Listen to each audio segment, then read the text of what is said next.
નમસ્કાર દોસ્તો, આજના વિડીયોમાં હું તમને લઈ જઈશ પ્રસિદ્ધ તીર્થધામ એવા સાળંગપુરની મુલાકાતે। આ વિડીયોમાં હું તમને આ મંદિરનો ઇતિહાસ, મંદિર સાથે જોડાયેલી માન્યતાઓ, આ ઉપરાંત ભાવિકો માટે રહેવા તેમજ ભોજનની કેવી વ્યવસ્થા છે તે પણ હું તમને જણાવીશ। તો ચાલો પહોંચી જઈએ સાળંગપુર હનુમાન દાદાના દર્શને।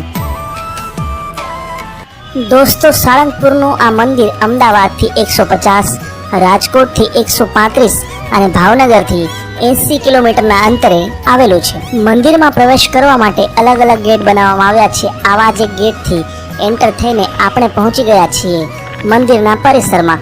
અહીંયા વાહનોને રાખવા માટેની પાર્કિંગની પણ સારી વ્યવસ્થા છે, જેનો કોઈ દાદાના મંદિર તરફ આગળ વધી રહ્યા છીએ।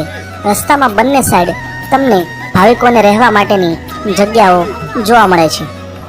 સાળંગપુર મંદિરે દર્શનાર્થે આવતા ભાવિકો માટે એસી તેમજ નોન એસી રૂમોની સારી એવી વ્યવસ્થા છે, જે ખૂબ જ મામૂલી દરે ભાવિકોને આપવામાં આવે છે।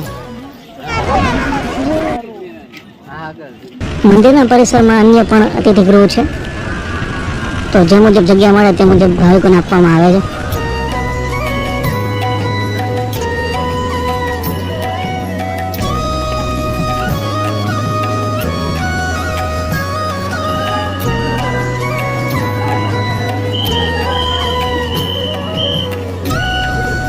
માત્ર 5 મિનિટ ચાલ્યા બાદ આપણે મુખ્ય મંદિરની પાસે આવી ગયા છીએ। તમે જુઓ, લોકોની સંખ્યા પણ ધીમે ધીમે વધવા લાગી છે।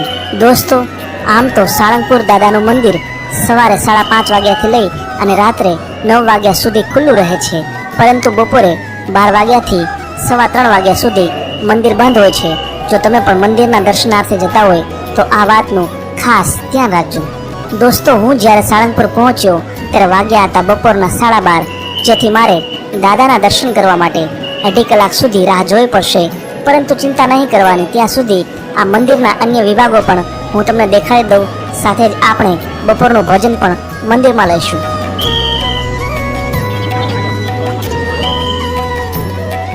મંદિરની બાજુમાં જ પ્રસાદ કાઉન્ટર છે કે જ્યાંથી તમે પ્રસાદ લઈ શકો છો। આ ઉપરાંત જો તમારે દાન લખાવવું હોય તો તે પણ અહીંયા તમે લખાવી શકો છો। જો તમે એક લિસ્ટ આપવામાં આવી છે કે દાન તમારે કયા પ્રકારનું કરવું છે, તો કેટલું કરવું પડશે, તે તમામ બાબતો અહીંયા લખવામાં આવી છે। દોસ્તો, આ મંદિરના ઇતિહાસની વાત કરીએ તો બોટાદ જિલ્લાના બરવાળા પાસે આવેલા આ સાળંગપુર ગામમાં આજથી પોણા 200 વર્ષ પહેલા સ્વામિનારાયણ સંપ્રદાયના મહંત સ્વામી ગોપાળાનંદ સ્વામીએ આ મંદિરનો પાયો નાખ્યો હતો। સાળંગપુરનું આ મંદિર ભૂત પ્રેતની બાધા નિવારણ માટે પણ ખૂબ જ પ્રખ્યાત છે। માત્ર ગુજરાત જ નહીં, પરંતુ અન્ય રાજ્યમાંથી પણ લોકો ભૂત પ્રેત દૂર કરવા માટે અહીંયા આવે છે। એવું કહેવાય છે કે માત્ર હનુમાનજીના દર્શન માત્રથી જ વ્યક્તિમાંથી દરેક નકારાત્મક બાબત દૂર થાય છે અને તેના જીવનમાં આવે છે શાંતિ તેમજ સુખ।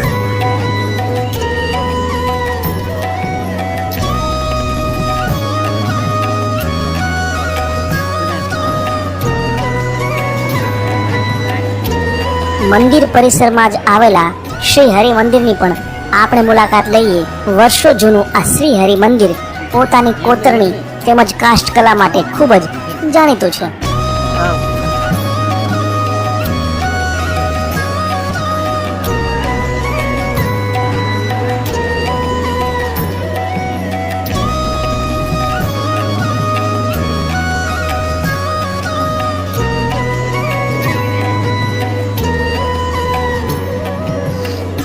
ઘણા બધા ભક્તો સાળંગપુરમાં પાઠ કરાવવા આવે છે, જેના માટે એક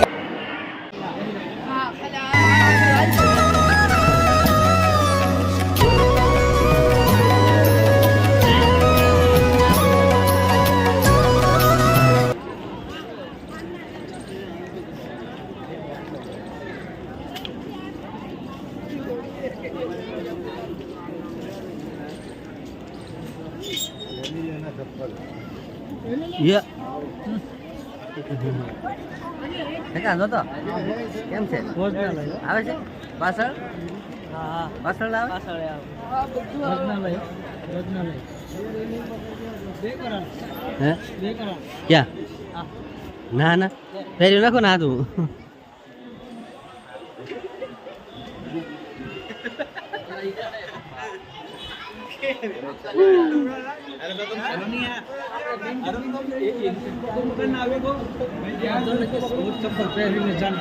હે હા ક્યાં ન જાના એમ નથી લખ્યું હા અને બૂટ ચપ્પલ પહેરીને જાવું હા પાડી જાવ ના નથી પાડ્યું હતું ઓ હા બૂટ ચપ્પલ પહેરીને હા પાડે વાત છે આમાં લખી જોયું ત્યાં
હાંડો હવે ચાલો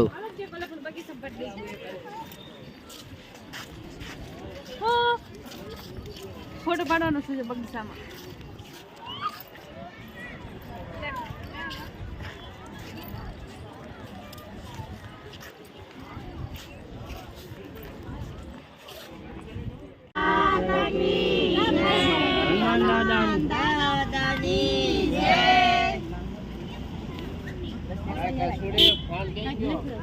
હાલો સાળંગપુર થી નીકળ્યું છે લાવ્યું છે કુંડાળ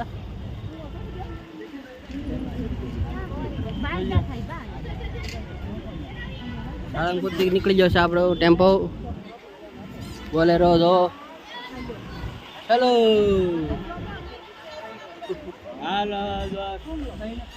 સાળંગપુર થી હવે જાય છે અમે કુંડાળ થી દેદાડા